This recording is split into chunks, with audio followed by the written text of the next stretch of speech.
ETF index mutual funds నేర్చుకుని stock మార్కెట్లో రాణించాలనుకుంటున్నారా? వెంటనే ఈ నెంబర్కి కాల్ చేయండి.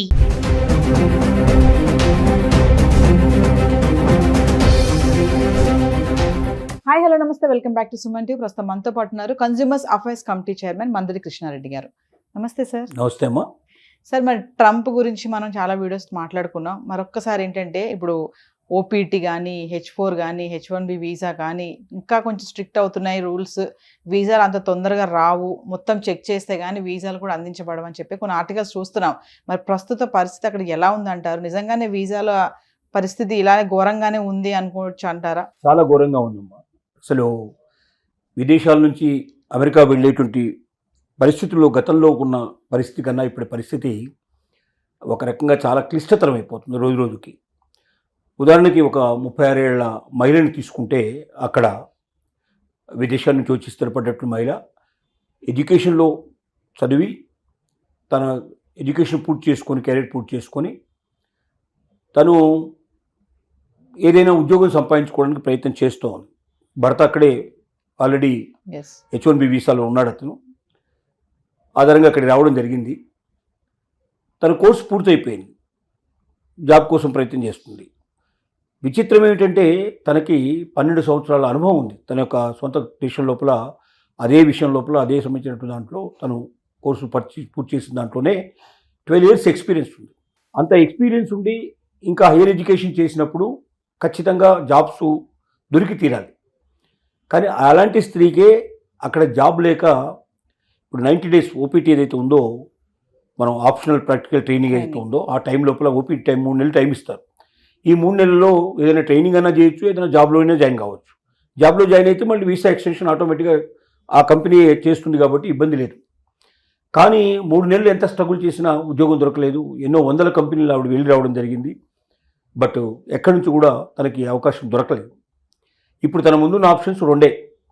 ఒకటి, తను ఫర్దర్ స్టడీ ఇంకా ఏదైనా కోర్సుకు అప్లై చేసి మళ్ళీ ఆ యూనివర్సిటీ నుంచి తెచ్చుకొని వీసాని ఎక్స్టెండ్ చేసుకోవాల్సిన పరిస్థితి ఉంది. లేదంటే భర్త ఆల్రెడీ అక్కడ H1B వీసాలో ఉన్నాడు కాబట్టి H4 వీసాకి తన డిపెండెంట్ వీసా కింద అప్లై అయినా చేసుకోవాలి. ఈ 2 ఆప్షన్స్ కానీ కూట్లేదు. అంటే తను స్వతంత్రంగా నిలబడడానికి అవకాశం కోసం ప్రయత్నం చేసి కూడా అక్కడ 3 సంవత్సరాలు ఒక కోర్సు పూర్తి చేసి కూడా మళ్ళీ 3 నెలల టైం లోపల తను ఏమీ సాధించుకోలేని పరిస్థితి ఏర్పడి నిరాశగా నిస్పృహలో మళ్ళీ హైయర్ స్టడీ అంటే మళ్ళీ ఖర్చు పెరుగుతుంది విపరీతంగా. తర్వాత ఎంతకాలం మరి డిపెండ్ అవుతుంది, తప్పనిసరిగా భర్త ఆధారంలో ఉండాల్సిన పరిస్థితి ఏర్పడుతుంది. కాబట్టి అలాంటి స్త్రీలకే, అలాంటి వాళ్ళకే అక్కడ అవకాశాలు లేవు. అంటే కొత్తగా వెళ్ళిన వాడికి ఇంకా ఛాన్సెస్ చాలా తక్కువ. 12 years ఎక్స్పీరియన్స్ ఉన్న వాడికే ఉద్యోగం దొరికే పరిస్థితి లేదంటే ఫ్రెష్గా ఒక గ్రాడ్యుయేషన్ చేసి లేదా ఓ పోస్ట్ గ్రాడ్యుయేషన్ చేసి ఉద్యోగం కావాలనుకుంటే దొరికే పరిస్థితులు లేవు. దీనికి తోడుగా వీసా దాంట్లో ఏం చెప్తున్నారంటే అన్ని రకాల చెకింగ్స్ పూర్తయితే తప్ప వీసా ఇవ్వడానికి వీలు పడదు. అన్ని రకాల చెకింగ్స్ అంటే మనం ఇంతకుముందు అనుకున్నాం, వాళ్ళ సోషల్ మీడియాను కూడా పూర్తిగా కంప్లీట్గా చెక్ చేస్తారు. ఎప్పుడైనా ఏదైనా భారతదేశం అంటే అమెరికాకు వ్యతిరేకంగా ఉన్న ఏ దేశాన్నైనా సపోర్ట్ చేసే ప్రయత్నం చేశారా, లేక అమెరికాలో జరుగుతున్న అమెరికా యొక్క అధికారం మీద, అమెరికా ప్రభుత్వం మీద ఏదైనా కామెంట్స్ వీళ్ళు చేశారా, లేకపోతే ఎవరైనా చేసిన కామెంట్స్ను వీళ్ళు ఇంతవరకు పాస్ చేసినా కూడా, అంటే లైక్ చేసినా లేకపోతే ఫార్వర్డ్ చేసినా ఏది చేసినా అది తప్పనిసరిగా అమెరికాకు వ్యతిరేకంగా ప్రవర్తిస్తున్నట్టుగా వస్తుంది. అంటే ఇప్పుడు అది కాక దీని యొక్క ఇతర దేశాలు, వీళ్ళు సమర్థిస్తున్న దేశాలు ఏవైనా ఉన్నాయా? ఇప్పుడు ఇజ్రాయెల్ ఉంది, వాళ్ళు పాలస్తీనియన్స్ మీద యుద్ధం చేస్తున్నారు.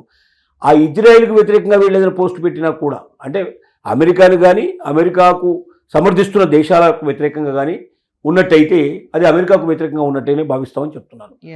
ఆ మొత్తం సోషల్ మీడియా లోపల అప్పటిదాకా ఏం జరిగింది, వాళ్ళ ఈమెయిల్ ఏంటి, వాళ్ళ వాట్సాప్ స్టేటస్ ఏంటి, వాళ్ళ మొత్తం ఇంకేదైనా సమాచారం ఇచ్చారా, ఎవరితోటినా మాట్లాడారా, వాట్సాప్ ఇంకే ఉన్నాయో ఇప్పుడు సోషల్ మీడియాలో ఎన్ని అయితే ఉన్నాయో అన్నిటినీ చెక్ చేస్తారు.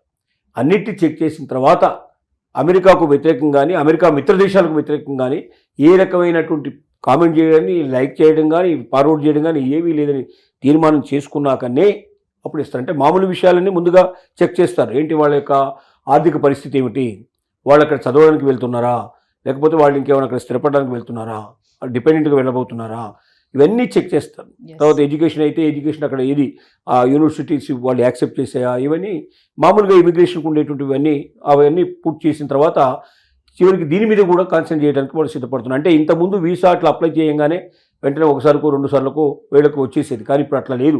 ఈ సోషల్ మీడియా మొత్తం స్టేటస్ అంతా కూడా చెక్ చేసి ఎక్కడైనా పొరపాటున తెలుసో తెలియకో ఏదైనా జరిగి ఉంటే కూడా దానికి వెళ్ళి ఇప్పుడు శిక్ష ఎప్పుడో 3 ఏళ్ల క్రితం 5 ఏళ్ల క్రితం అప్పటికి అసలు అమెరికా పోతారని నిర్ణయించుకోకముందు ఏమైనా చేసి ఉంటారు. కానీ వాటిని కూడా లెక్కలోకి తీసుకొని దాని మీద కూడా ఇతనికి రిజెక్ట్ చేయడానికి, అంటే రిజెక్ట్ చేసే అవకాశాలు ఎంత మ్యాక్సిమం ఉంటే అంత మ్యాక్సిమంగా రిజెక్ట్ చేయడానికే సిద్ధపడుతున్నారు. Yes.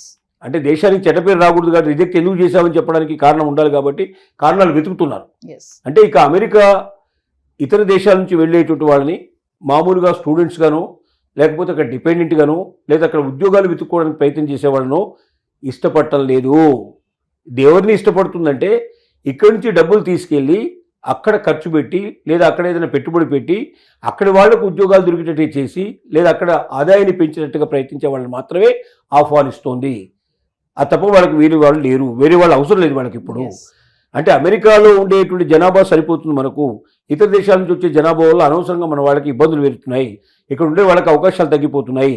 ట్రంప్ ఏదైతే తన యొక్క ఎలక్షన్లో వాగ్దానం చేశాడో ఆ వాగ్దానం ప్రకారంగా ఉండేట్టుగా ప్రయత్నం చేస్తున్నారు. Yes. దీనివల్ల రాను రాను క్లిష్టమైపోతుంది. ఇక అమెరికా నుంచి ఆశలు వదులుకొని ట్రంప్ ఉన్నంతకాలం అమెరికా లోపల ఉద్యోగ అవకాశాలు దొరకవు Yes. అని నిర్ణయించుకొని ఇంకా ఏదైనా ఆలోచన చేసి వేరే దేశాలు, చాలా దేశాలు పిలుస్తున్నాయి మనల్ని, వేరే దేశాలకు వెళ్ళినా కూడా ఎడ్యుకేషన్లో అమెరికానే గొప్పది, ఇంకా ప్రపంచంలో ఏ దేశం లేదని అనుకోవడానికి వీలు లేదు.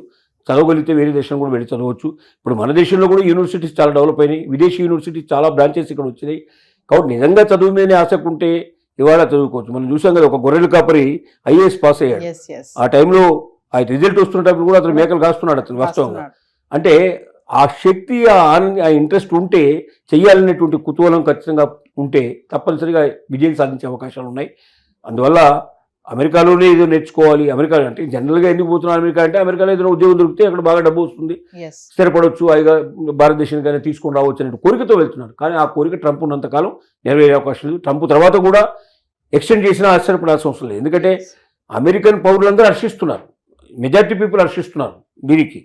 మాకు ఉద్యోగ అవకాశాలు పెరుగుతాయి, ఉపాధి అవకాశాలు పెరుగుతాయి, మాకు ఆదాయం పెరుగుతుంది, నెంబర్ 1 దేశంగా అమెరికా ముందుకెళ్తుంది అన్న కోరికతో, కాంక్షతో ఉన్నటువంటి అమెరికన్ ప్రజల్ని మనం ట్రంప్ తర్వాత కూడా వచ్చేటువంటి వాళ్ళకు కూడా ఇలాంటి వాళ్ళని ఎన్నుకోవడానికి ప్రయత్నం చేసే అవకాశాలు ఉన్నాయి. కాబట్టి అమెరికా గురించి ఆశలు కూడా మంచిది అని మనం తెలియజేస్తున్నాం. సో మరొక విషయం ఏంటంటే, మామూలుగా అక్కడ మన పిల్లలు ఉన్న వాళ్ళ దగ్గరికి పేరెంట్స్ వెళ్తూ ఉంటారు కదా, విజిటింగ్ అంటారు, డిపెండింగ్ వీసా అంటారు దాన్ని. అంటే అక్కడికి వెళ్ళినప్పుడు 6 నెలలు 8 నెలలు ఉంటారు. ఆ ఉన్నటువంటి ఆ నెలల్లో వాళ్ళు మామూలుగా వేరే ఏమైనా పనులు చేసుకోవడానికి ఛాన్సెస్ ఉంటాయా? అస్సలు అవకాశమే లేదు. ఎందుకంటే మనం విజిటింగ్ వీసా తీసుకుని పోతారు, సహజంగా వెళ్ళేవాళ్ళకి విజిటింగ్ వీసానే ఇస్తారు. విజిటింగ్ వీసా మీద వెళ్ళి అక్కడ పనులు చేయడానికి అసలు అవకాశం లేదు, ఆస్కారం లేదు. ఒకటి అక్కడ జాబ్ కోసం మొట్టమొదటి అప్లై చేసుకుని జాబ్ కన్నా వెళ్ళాలి. అంటే అక్కడ ఎవరైతే కంపెనీ ఉన్నారో కంపెనీ వాళ్ళ దగ్గర నుంచి వీసా కూడా వాళ్ళే ప్రొవైడ్ చేస్తే మనం వెళ్ళాల్సిన అవసరం ఉంది. లేదంటే ఇప్పుడు డిపెండెంట్ ఎవరైతే ఉన్నారు పర్సన్స్, వాళ్ళు ఎందుకు పిలుస్తున్నారు, మమ్మల్ని మా విజిట్ చేయడానికి వస్తున్నారు, మమ్మల్ని చూసుకోవడానికి వస్తున్నారు అని చెప్తున్నారు తప్ప 6 months కన్నా ఎక్కువ ఇవ్వరు వాస్తవంగా. అంతకన్నా ఎక్కువ ఇవ్వాలంటే అక్కడ ఏదైనా కారణం బలీయంగా ఉండాలి. ఒక హెల్త్ బాగాలేకపోతే, అక్కడ ఉన్న వాళ్ళు హెల్త్ బాగాలేకపోతే వీళ్ళు సాయం చేసేందుకు వెళ్తున్నాను, ఇంకోనో రకంగా వీసా ఇవ్వడానికి, వీసాని ఎక్స్టెండ్ చేయడానికి అవకాశం కల్పించాలి. అంటే వీసా 10 ఏళ్లకు ఉండొచ్చు, 25 ఏళ్లకు ఉండొచ్చు, మనకు 10 ఏళ్ళకి 20 ఏళ్ళకి కూడా పొందినట్టు వాళ్ళు ఉన్నారు. కానీ 6 months అనేటువంటి ఒక బేసిక్ ఉంది. 6 months దాటి బిహైండ్ అంటే మళ్ళీ దానికి అప్లై చేసుకోవాలి, దానికి కారణాలు చూపించాలి. అవన్నీ కూడా వాళ్ళు యాక్సెప్ట్ చేస్తే కానీ ఇస్తారు, లేకపోతే ఇవ్వరు. సో ప్రెజెంట్ సార్, ఇప్పుడు వెళ్ళాలనుకున్న వాళ్ళకే కానీ అక్కడ ఉన్న వాళ్ళకే కానీ మీరేమని చెప్తారా? అంటే అబ్రాడ్ ఎడ్యుకేషన్ కోసం వెళ్ళాలని, ఇంకా ఇంత సిచ్యువేషన్ ఉన్నా కూడా చాలా మంది ఇంకా వెళ్ళాలి అక్కడ చదువుకోవాలని అనుకుంటా ఉంటారు. పేరెంట్స్ కూడా కొంచెం అవగాహన లేకుండానే పంపిస్తున్నారు. మనం చెప్పేది అదే, వీలైనంత వరకు అమెరికా ఆలోచన మానుకోండి. అమెరికాలో ఇక భవిష్యత్తు ఉండడం చాలా కష్టం. ట్రంప్ తర్వాత కూడా వచ్చే వాళ్ళు కూడా ఇదే పాలసీలు అనుసరించాల్సిన పరిస్థితులు ఏర్పడతాయి. కాబట్టి అమెరికా కళను మానుకొని భారతదేశంలోనే వాటిని సాకారం చేసుకోవడం ఎట్లా అని ఆలోచించడం కానీ, లేదా ఇంకేదైనా దేశానికి వెళ్ళి రావడం కానీ ఆలోచన పెట్టుకుంటే మంచిది. Thank you, sir.